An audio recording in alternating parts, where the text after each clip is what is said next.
I'm Robin Norton-Hale. I'm the Artistic Director of OperaUpClose. This is the very beginning of our research and development process for a new production of The Flying Dutchman, which is our first ever Wagner opera at OperaUpClose, which will be performed in 2022. Introducing the panel, we are really delighted to have Laura Bowler with us. Laura is a composer and vocalist. As a composer, she's been commissioned by the BBC Symphony Orchestra, by ROH2 and Huddersfield Contemporary Music Festival, to name just a few in the UK, as well as lots of commissions from ensembles around the world. Her work often focuses on the natural world and is deeply political, and I think both of those things are going to come into play with her work on The Flying Dutchman, which we'll see tonight as we discuss. Flora McIntosh is a mezzo-soprano and OperaUpClose's artistic associate. She was previously on the board of trustees of OperaUpClose, and she's performed many roles for the company, including the title roles in Carmen and Maria Stuarda.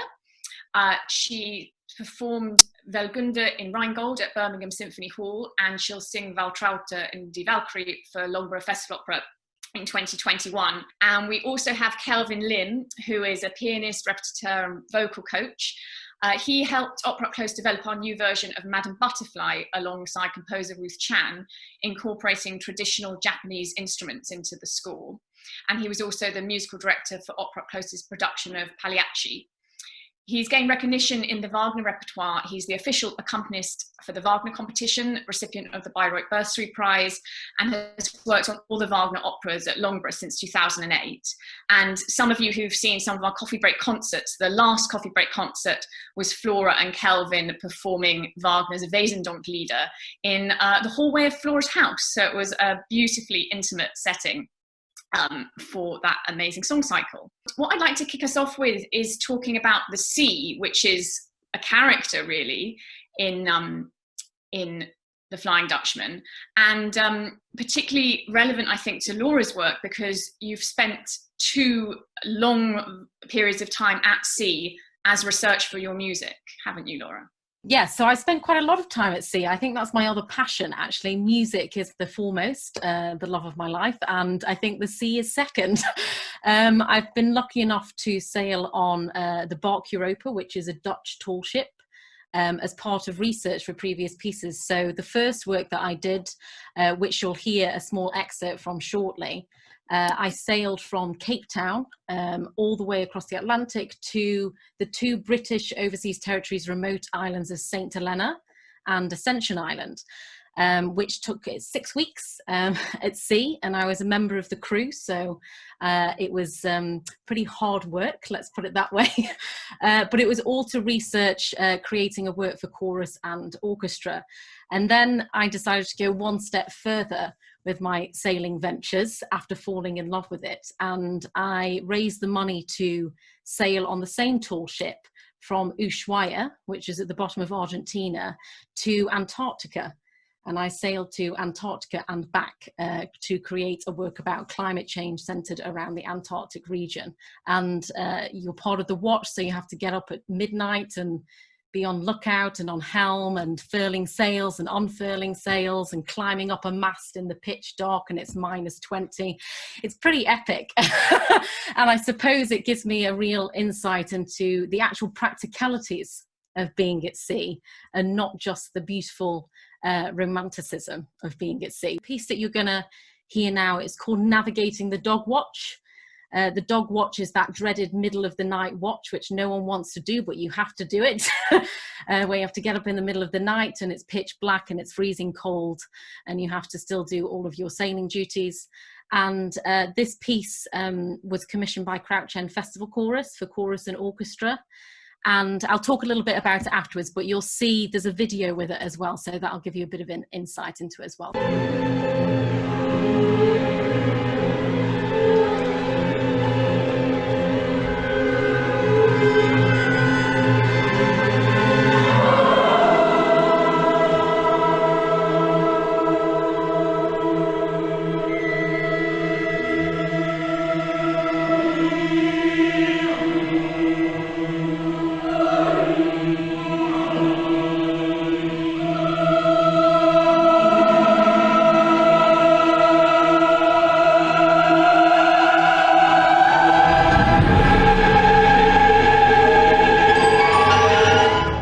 so that film footage and the editing of all the film footage and abstracting of it was all done by myself. So I did all the filming whilst I was on the boat.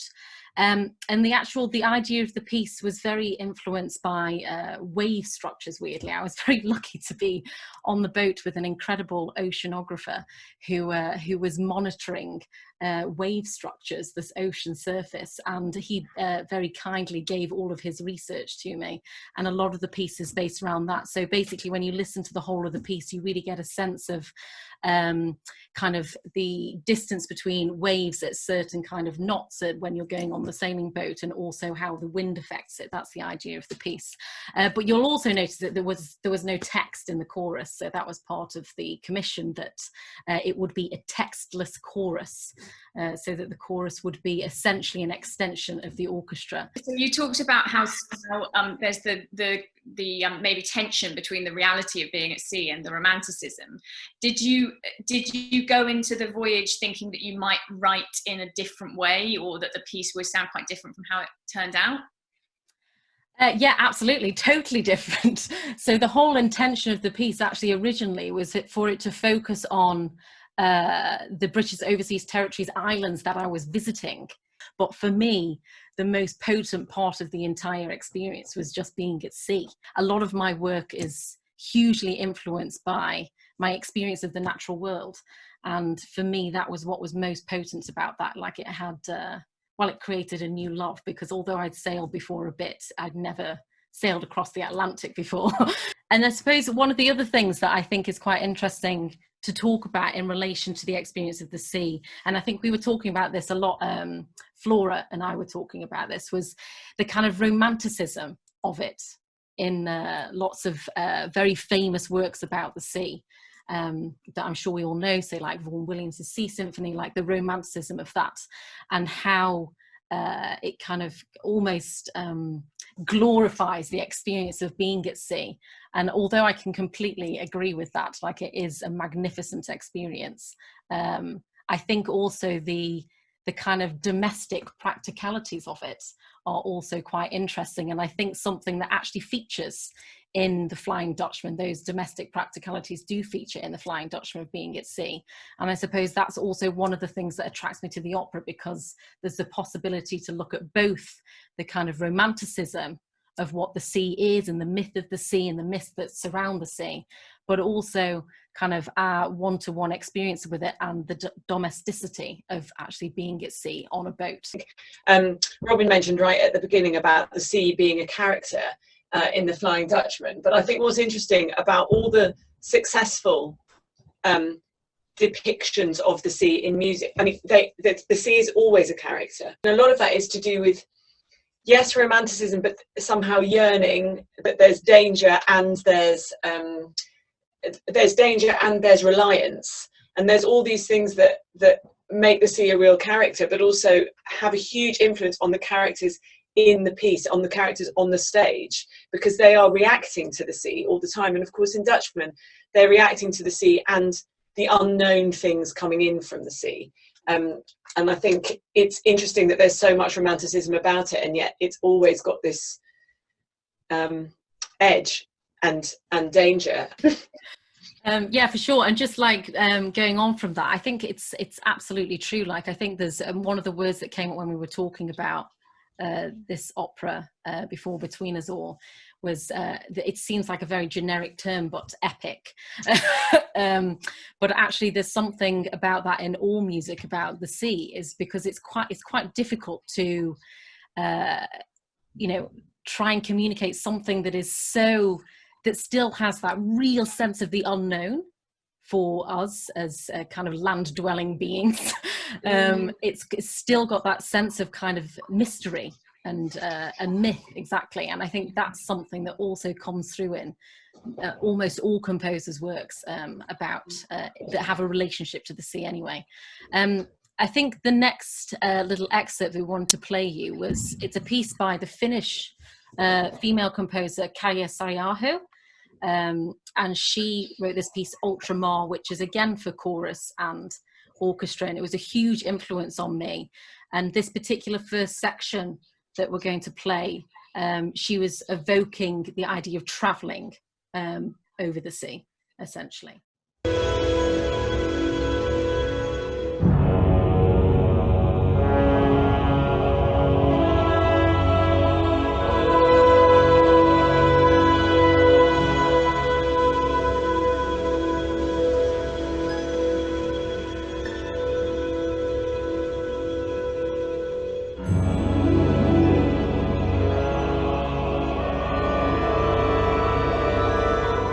The actual commission was for the celebration of the new millennium. And I find it interesting that Sari Aho, although she is a composer who is also deeply influenced by the natural world, that her go-to to kind of encapsulate the sensation of going through the millennium was to go to the image of the sea. And that was her point of kind of recognition of the millennium, was through the vastness of this unknown of the sea, which I think is quite interesting. Yeah. Moving from wordless vocal writing to opera, first of all, can I ask you a very big question, Laura and Flora and Kelvin, which is, what is opera to you? It's always a joyous question, and it's a question that comes up all the time. For me, opera is the voice. It's the operatic voice. I think it kind of doesn't matter where it happens. It doesn't matter what instruments are with it, but it requires the unique quality of the operatic voice to be an opera. That's crucial to what opera is, which is the kind of uninterrupted connection with the voice. One of the reasons that it affects us in the way that it does is that actually the thing most akin to opera singing is actually the crying of a baby.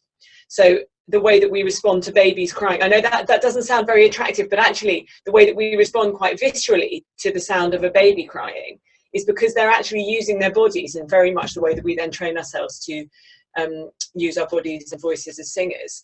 And I completely agree. I think it can happen anywhere. I think it doesn't matter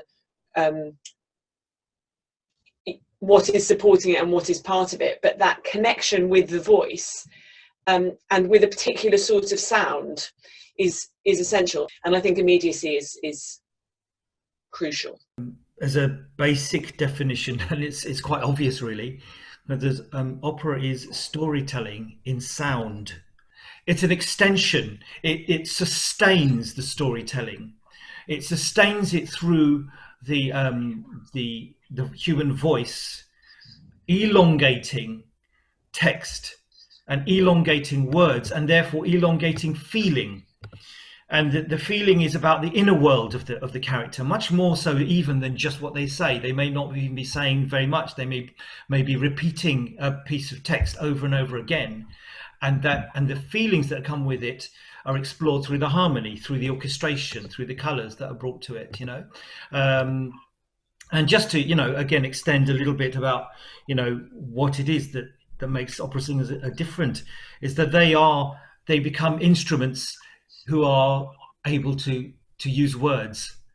How is it possible for a human voice to be heard or to compete with a 70 or 100-piece orchestra?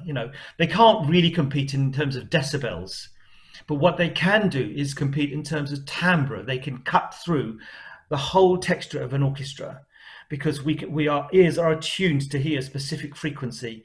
And I often say to opera singers, if you can find that magic frequency in amongst all this sound and all this incredible color and decibels, then you can communicate unfettered through to the ears of the audience. That's this particular difference, I believe, with opera. It has something that goes right to the heart of us and makes us resonate inside in ways which we don't even understand. Laura, I think you're all huge Wagner fans. Laura, what does Wagner mean to you, and why do you love his music? And is there anything about it as well that you don't love?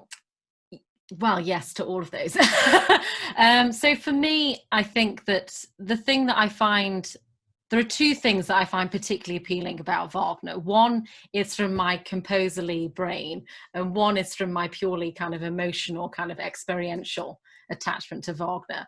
And so I think what really strikes me from a very personal, subjective level is how evocative it is, how evocative the music is of the stories that he's telling both musically with the instruments, through the orchestra, and with the voice. And for me, there are very few composers of opera that reach me in the same way that Wagner does in terms of that emotional depth. The composedly side of me loves the economy, ironically, of Wagner's use of material, I think. So not necessarily obviously the size of his orchestras, but actually the specific contents of the composition. So the economy of how he uses his material is quite phenomenal given the scale of the works. And it's something that I find myself talking about with all of my students when I'm teaching. I always refer to them. In fact, I use one of the references that I use a lot is the opening of Das Rheingold. Is one of my favorite pieces of work, and I always use it as a reference for my students about the economy of material and how you can take the smallest gesture and build it to something entirely different, but through a very organic process. And for me, that's one of the things that Wagner compositionally just really truly encapsulates. And I think if there's one thing that I don't like about Wagner, it's the cost of putting it on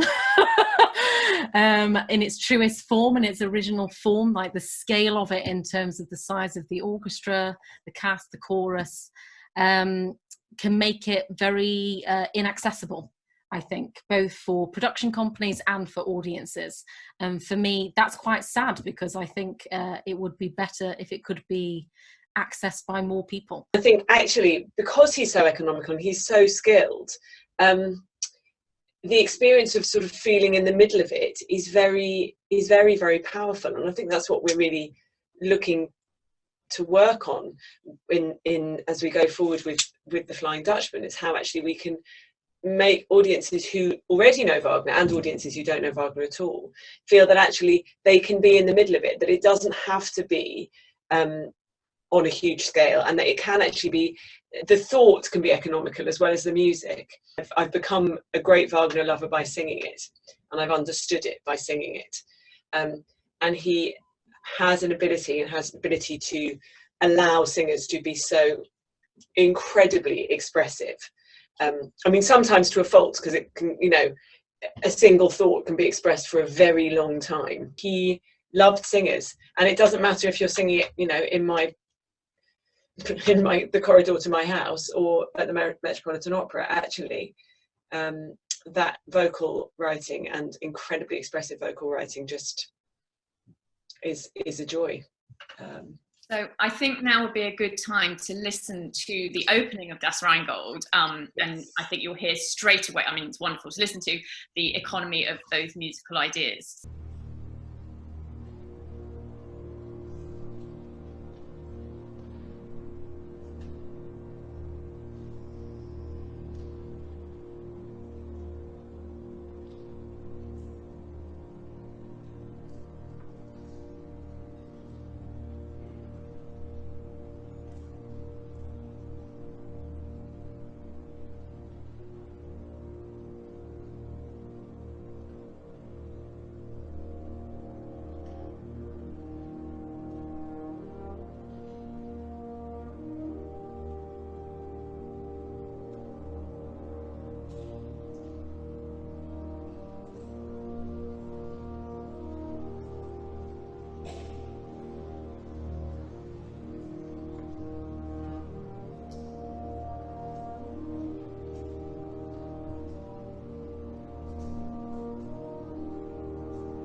we're going to be producing a production of The Flying Dutchman.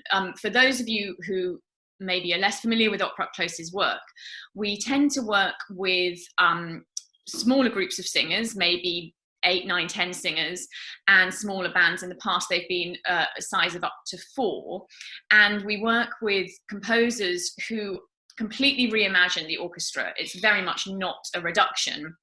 They might bring in completely different sound worlds, and librettists who write an English version of the libretto, but again, it's a reimagining, because what we are not interested in is reducing the original, but in creating something that is inspired by, in some way, really honours the original. And we're also working with the librettist, poet and novelist Lynn Maxwell, who will be writing a new libretto, and wonderful director Lucy Bradley. And this is we're right at the beginning of that process. So we basically wanted to bring you in on the very initial conversations about how on earth we go about something that is, in a way, seems like such a huge undertaking, which is probably a good moment to ask about this idea of scale, and the idea of the epic, which we associate with the sea and we associate with Wagner. So Laura, how do you think we are going to go about creating the epic with much smaller forces? Well, I mean, firstly, when you first asked me about this, I would be lying if I didn't say that I was utterly terrified at the thought of trying to reimagine The Flying Dutchman with smaller forces. But I always find that the projects that terrify me the most are obviously the ones that, one, I care about the most, and two, the ones that are probably going to have the most exciting creative journey. And I think that idea of epic doesn't necessarily need large forces. It doesn't need a larger scale.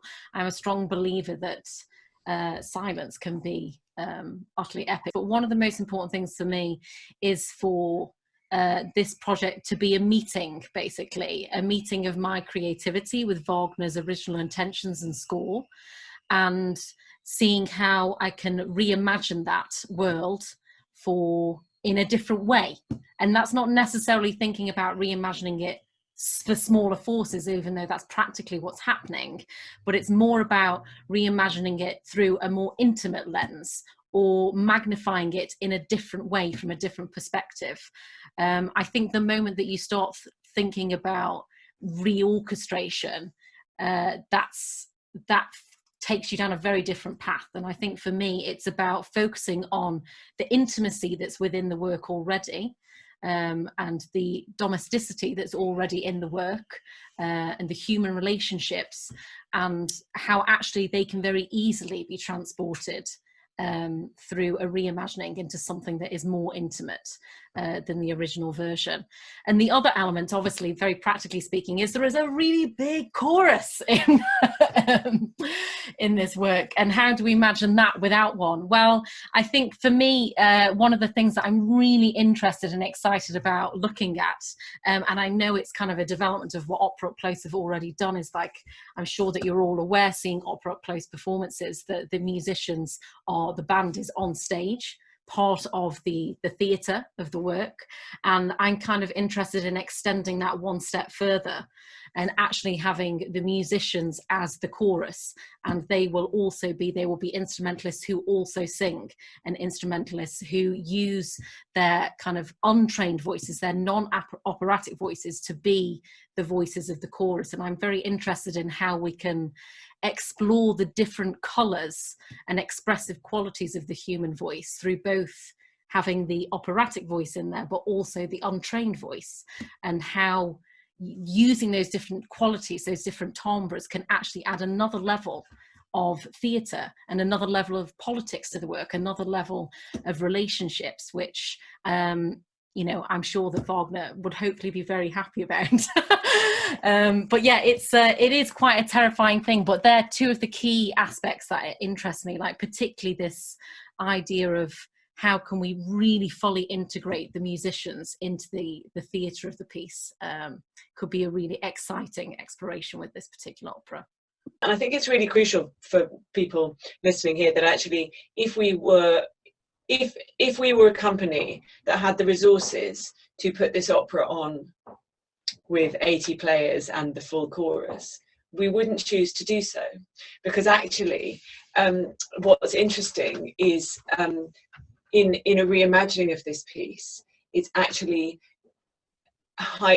focusing on the characters, highlighting things and exposing and perhaps even distilling elements of the music, and giving us all a way in that we won't have experienced before. So it is absolutely, all the conversations that we've had together have been, none of this would be happening if it weren't for the fact that we are inspired and, you know, in awe of and all adore the music and the piece as it is, but actually there's another journey for it to go on, and it's absolutely a positive choice for the company, and really a one that I'm really excited by. And as a singer, it's a very exciting thing to do, because you're actually able to work on the music in a slightly different way, and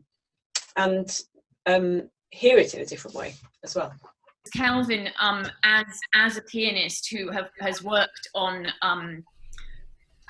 a number of operas that have been maybe without orchestra, or also in your repertoire role, how do you go about finding those orchestral sounds on the piano? So in terms of how to, I've honed about how to create a Wagner orchestra on the piano. It's years of experience of just actually listening to the orchestra, listening to the colours of the orchestra, listening to the instrumentation, and actually hearing that when you actually play. So we're going to play one of the Wesendonck-Lieder, but first I think, Flora, you wanted to say something about it? Yeah, so you can imagine that working with Kelvin is a very exciting thing to do, because he hears the orchestra as he plays all the time. He's got a huge sort of sound world in his head as he plays in the companies, and it's really amazing as a singer to work with that. And we recorded the Wesendonck-Lieder for the coffee break concert, and because of the circumstance, it had to be at home, and obviously that would have seemed perhaps inadequate and difficult and challenging, and in lots of ways it was. But what was really interesting is it was really quite illuminating, because we firstly looked at the poems in a much more kind of domestic way, and absolutely these poems that feel sort of quite philosophical and sort of broad actually became very much about the relationship between two people, and actually the musical relationship between us, and it was a very it gave me a lot of insight into the songs. It was a very intimate experience recording them, and felt very well, sort of personal, because actually that is really why they were written. I mean, they were written as an expression of a kind of obsessive relationship between Mathilde Wesendonck and Wagner, and I think I learned that by actually really sort of taking everything away, taking away the concert hall, taking away the pressures that you're used to as a performer, taking away the orchestra, sort of stripping back. It really showed some truths in the music and in the poetry that I hadn't necessarily seen before. I've performed these songs, so many times, often during the partly for the Wagner competition and in concert several times with many different singers. I have to say that I loved the way that we did this, in that we brought the poetry to the fore in a way, with Flora reading the poems in English before we then performed them with you singing in German. And there was something about, again, focusing on that relationship, focusing on where the poetry arose from, that it arose from this, as you said, obsessive relationship, a very symbiotic relationship actually between the two of them, and in a way that gave me so much more insight. I've coached them before and we talk about the poetry, but actually I never really really focused on the creator herself, if you like, the creator, the poet, the poetess or poet, if you like, and the composer coming together. And it was very interesting that it was the first time, or possibly the only time, or one of the only times, that Wagner wrote music to words which were not written by him.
So I just wanted to bring us back to the next stage of what's going to happen with this production of Flying Dutchman. Laura, can you talk about what the next stage in the process for you is, and also perhaps bringing into that how you're planning to work with Glyn Maxwell, the librettist, and Lucy Bradley, the director? So, I mean, the next stage of this process is one of the wonderful terms that all of us creative people use quite a lot, which is R&D, which is always, every time I talk about R&D with my mother, she's always like, I have no idea what you're talking about, Laura. But essentially, we're going to go through a research and development process. And what that means is basically we're going to have a space in which we can be creative with this material, take experiments, try things out, see what works, see what doesn't work before we embark on, the actual full project. And I think that's a really important thing with something that is quite a challenge, and it's quite complicated, and that's what this process allows us to do. So, and that's not just about musically speaking, but that's also in terms of the libretto, the new libretto by Glyn Maxwell, and also his ideas with Lucy, the director, about how we want to reinterpret that, what the new libretto might focus on, what it might look like, the language of it, and how that might relate to the instrumentation that we decide to use. So there's loads of different questions that we need to kind of spend quite a lot of time thinking about and searching for the answers. And the best way to do that is by actually doing rather than just talking about it. And that's what this next stage of the process is hopefully going to allow us to achieve, an understanding of where we want to take this project creatively, I think. Thank you. So, yeah, just to explain to everyone here as well, we've all become probably a bit more au fait than we ever wanted to be with watching things online and sitting here on a Zoom meeting. But actually, we at OperaUpClose have decided to use that as an opportunity to share every stage of this research and development with the audience, because actually quite a lot of the time what you get is just the finished art on stage, and you might love it. I hope you love it. You might have some, but often you might have some bits you don't love. But often I think people have a lot of questions about how we got to that point. And so we'll have some more of these platforms with Glyn the librettist and with Lucy the director. And then as we go further through the process, we hope as well to invite people into a live, wouldn't that be lovely, a live rehearsal room. So that is the next stage, but we'll be working on this kind of online initially, and then into a live rehearsal room. Margaret Johnson has asked about specific venues, and yes, that is an excellent question, because we're talking specifically to our theatre partners in port towns. I'm really interested in site-specific work when it adds to the drama. Again, we talked about the sea being a character. It's almost like the location becomes a character too. And so one of the things that we're looking at doing for this as well is to find portside locations, warehouses, shipping containers. And again, I think those locations in themselves have that mixture of the intimate and epic, don't they? By dint of being on the sea, but often being these huge buildings, but then with with very, with little bits of tools in, or goods that are being transported. So yeah, we have very, very clear idea about that, but we will definitely partner with theatres to make sure we're reaching local audiences in those places. One of the challenges of being a touring company is this idea of that you parachute in for a few nights and then you disappear again, and we're really interested in developing sort of more meaningful relationships with audiences. Thanks so much for joining us, and see you all soon. Say, what wondrous dreams are these, embracing all my senses, that they have not like bubbles vanished to a barren void. Dreams that with every hour bloom more lovely every day, and with their heavenly tidings float blissfully through the mind. Dreams that with glorious rays penetrate the soul, there to paint an eternal picture, forgetting all, remembering one. Dreams as when the spring sun kisses blossoms from the snow, so the new day might welcome them in unimagined bliss, so that they grow and flower, bestow their scent as in a dream, fade softly away on your breast, and sink into their grave.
you.